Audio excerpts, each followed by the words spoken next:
seguro a tanto calor. Ah, como é bom, doce lugar de amor.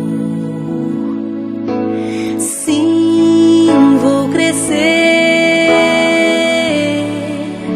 e um dia correndo pra ti, pular em teu colo e sorrir. Boa tarde, é com grande alegria que nós começamos hoje o programa Direito à Vida.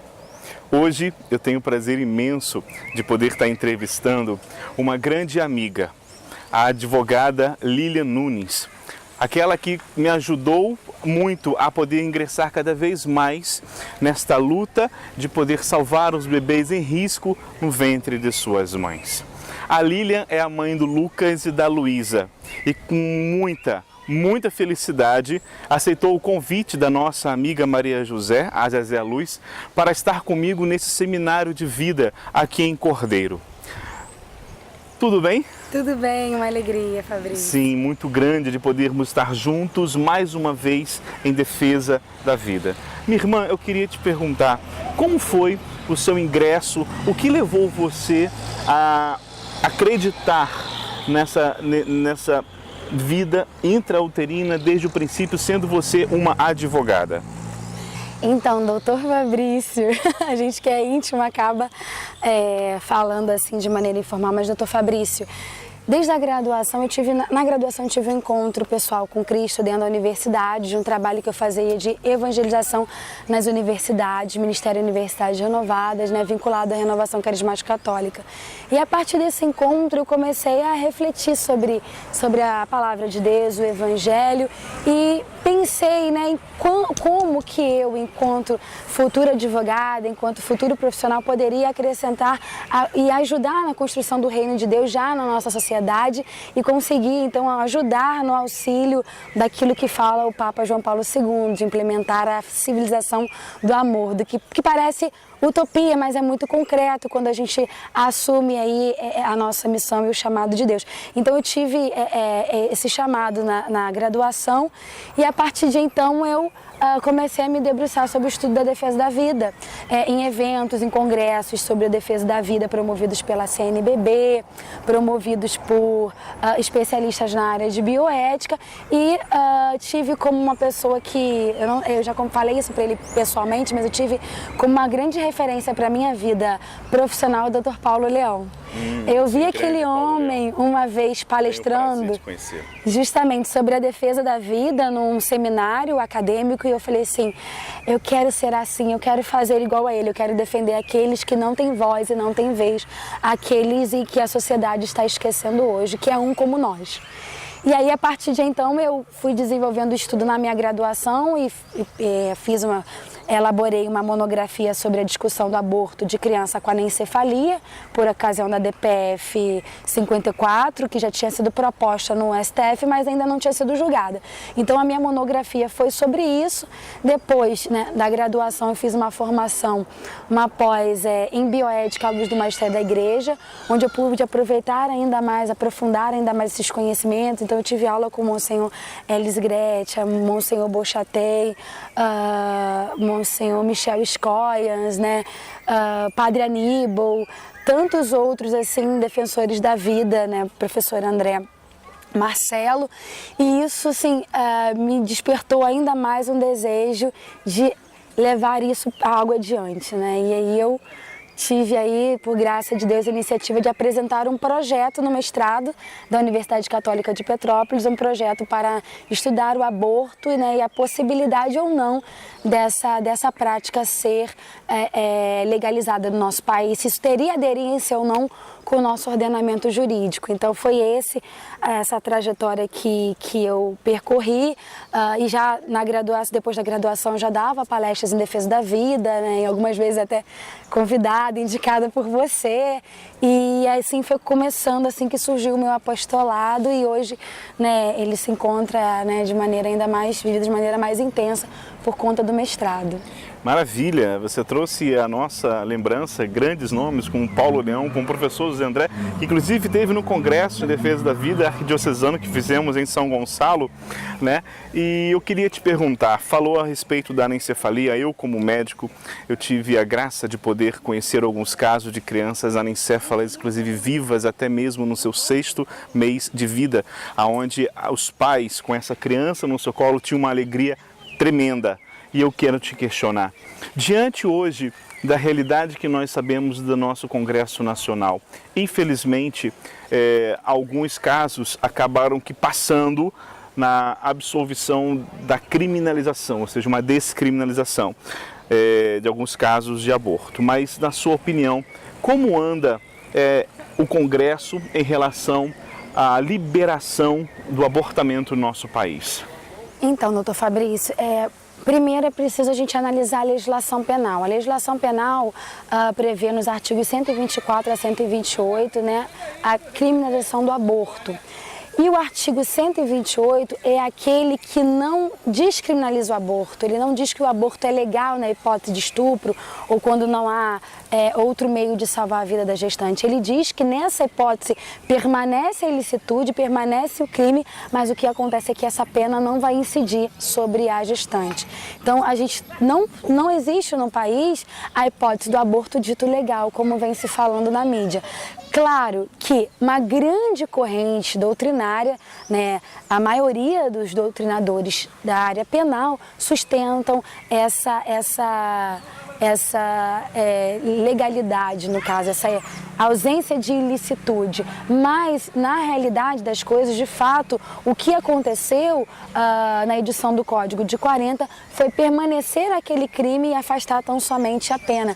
Existe uma corrente de doutrinadores também de peso, não é a maioria, mas que entende pela interpretação da letra da lei. Porque o que quis o legislador fazer não foi excluir a criminalização, mas excluir a incidência da pena sobre essa mulher, especificamente nessas hipóteses. E o que você acredita que leva essas pessoas a conhecerem a Constituição, conhecerem as leis, mas mesmo assim quererem mudar, transformar? O que está na mente, no coração delas para poder agir contra aquilo que já foi estabelecido desde a Constituição nossa e quererem realmente implantar algo novo e que é tão cruel que é matar um nascituro? O que está acontecendo hoje, assim, na minha visão, é que a gente vive numa sociedade pós-moderna onde o outro só para mim é querido, é amado, só quer a presença do outro junto de mim se ele me for útil, né? Por interesse, só quero a sua amizade, só quero manter esse vínculo de filiação, de parentesco, se esse vínculo me for produtivo, porque se isso já me gerar, de repente, um sacrifício, uma entrega, uma doação, eu descarto. É esse hoje o contexto da cultura de morte que nós vivemos, isso não só no Brasil, mas no mundo. E é isso que tem feito com que as pessoas deixem de amar, deixem de acolher e, principalmente, acho que é algo tão óbvio nós dizermos que a mãe deve acolher o seu próprio filho, parece algo tão óbvio, mas que hoje não se tornou tão óbvio assim. Eu percebo que é isso que tem acontecido hoje, mas em específico na questão do aborto, o que se tem por trás disso é uma busca de um controle populacional, é uma agenda que se busca, né, por grandes fundações, por muito dinheiro envolvido, né, de grandes líderes, né, mundiais que querem o controle populacional para ter acesso e dominação sobre países, principalmente aqueles países em desenvolvimento.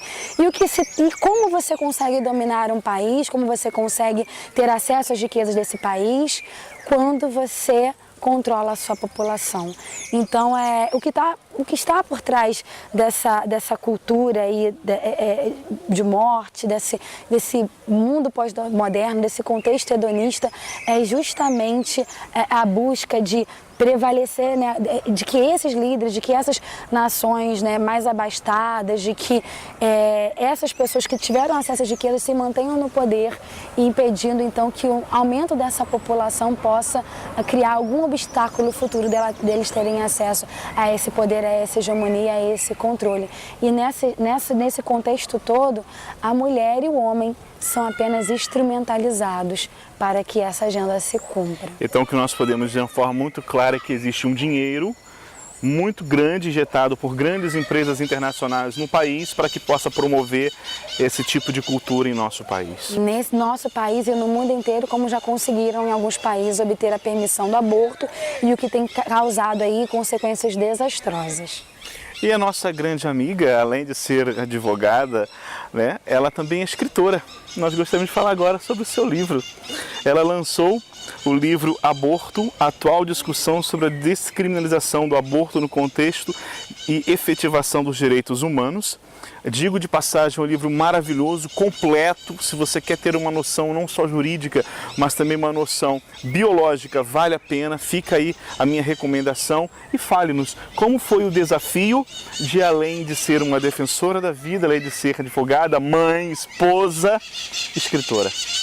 Então, doutor Fabrício, eu digo que humanamente isso não teria acontecido. Tudo isso é só graça de Deus, assim, é a graça de Deus, que é o que nos basta, né? Esse livro ele é fruto ele é a minha dissertação de mestrado. Eu ingressei no mestrado em 2014 na Universidade Católica de Petrópolis e o meu objetivo era pesquisar sobre o aborto, o contexto social, político, jurídico em que se discute aborto no nosso país e analisar se essa proposta tem respaldo no nosso ordenamento. Eu ingressei no mestrado e um mês após o ingresso no mestrado eu me descobri grávida de Luísa. Então eu passei 9 meses assistindo aulas, pesquisando, estudando sobre aborto, gerando Luísa e publicando artigos em congressos jurídicos onde eu era atacada, né, por trazer argumentos em defesa da vida, argumentos jurídicos, argumentos científicos em defesa da vida. Então, foi assim que foi construída essa minha dissertação. Depois, Luísa nasceu e todo momento realmente de me debruçar e de escrever foi durante esse período de amamentação. E eu ainda fui agraciada com uma bolsa da CAPES, porque chegou um momento em que eu já não tinha condições de fazê-lo, mas diferente do financiamento que vem da Fundação Rockefeller, da Fundação Ford, das fundações para financiar a agenda globalista, né, a agenda, a cultura de morte do nosso país, diferente disso eu só contei com a graça de Deus e Ele veio em meu auxílio e me agraciou aí com essa bolsa que permitiu que eu conseguisse concluir o meu mestrado, escrever essa dissertação e ir para uma banca, né, de defesa de dissertação em que todos os professores elogiaram o meu trabalho, né, e indicaram esse trabalho para publicação. E hoje eu tenho aqui essa dissertação que faz uma análise geopolítica, faz uma análise de estatísticas do aborto no Brasil e no mundo, faz uma análise da legislação comparada do Brasil da legislação do Brasil e a legislação estrangeira, esse processo, né, de permissividade que foi acontecendo e as consequências dessa legalização nos países que assim fizeram, faz uma análise da tutela penal, dessa discussão penal, se o artigo 128 é considerado aborto legal ou não, faz uma discussão sobre o fenômeno da judicialização da vida, que é a busca da legislação do aborto, não mais pelo Congresso, como você me perguntou, porque o Congresso Nacional não aprova o aborto, é contrário a isso, faz isso, porque representa a maioria, né, da população brasileira que é contrária ao aborto. Então, analisei esse fenômeno de judicialização, tendo como protagonista desse processo o STF, analisei também todos os direitos que o Nascitura é titular e analisei essa discussão no âmbito de direitos humanos, os tratados internacionais que versam sobre essa discussão em âmbito de direitos humanos. Poderíamos dizer então que em mãos temos um tratado? Olha, diante de tantas informações de diversas ciências que você abordou e reuniu, podemos aqui ter um tratado? Acho que sim. Olha, doutor Fabrício, foi a palavra que um dos componentes da banca falaram assim, esse aqui é um tratado de aborto do Brasil. E aí eu fiquei assim, porque foi um trabalho que eu fiz e que eu buscava ofertar para a igreja que eu te confesso que eu nunca imaginei que se tornaria um livro. A questão do livro também foi uma outra questão da ação de Deus, não foi algo procurado por mim, mas foi algo que Deus quis que fosse assim por intermédio da sua mãe. E realmente foi o que veio ao meu coração, que é um grande tratado. E minha amiga, minha grande amiga, o que podemos dizer diante de tudo isso que nós temos vivendo, dessa realidade social, dessa realidade política em nosso país, que infelizmente cultua a morte em muitas situações, o que você vê como um futuro para essa nação, um futuro para aquilo que nós tanto lutamos e queremos? O que você vê que possa acontecer daqui a algum tempo?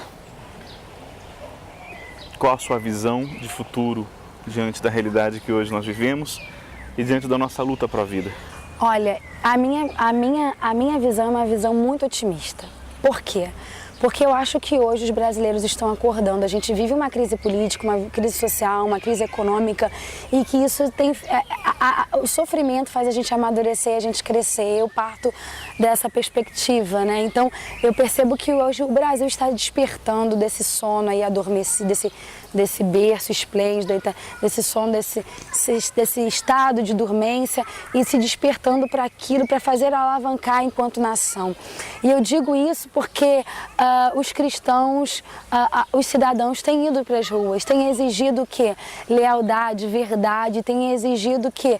Combate à corrupção, e têm buscado a verdade. E muitas lideranças, o senhor é uma delas, né? Você é uma delas. Muitas lideranças comprometidas com a verdade têm se levantado no nosso país para defender a vida e a família. Então, e isso tem convencido a população. Seja aquelas pessoas que têm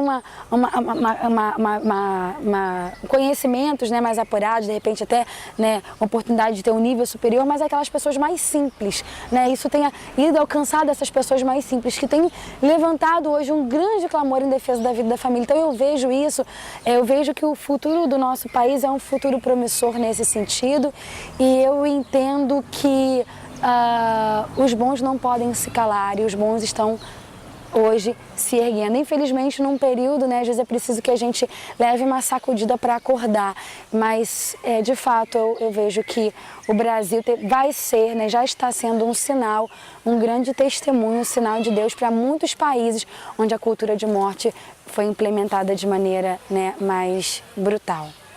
Muito obrigado, é um prazer, agradeço muito o teu carinho. Que alegria poder não estar junto com você nesse seminário, mas poder te entrevistar, porque é isso, nós precisamos lutar pela vida, porque a luta pela vida é a nossa essência, e negar a nossa essência é negar a nossa existência. Agradeço a você que deu o prazer de poder estar assistindo esse momento conosco e poder sempre partilhar aquilo que mais anseia e precisa, que é defender a vida. Uma boa tarde, obrigado.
Correndo pra ti.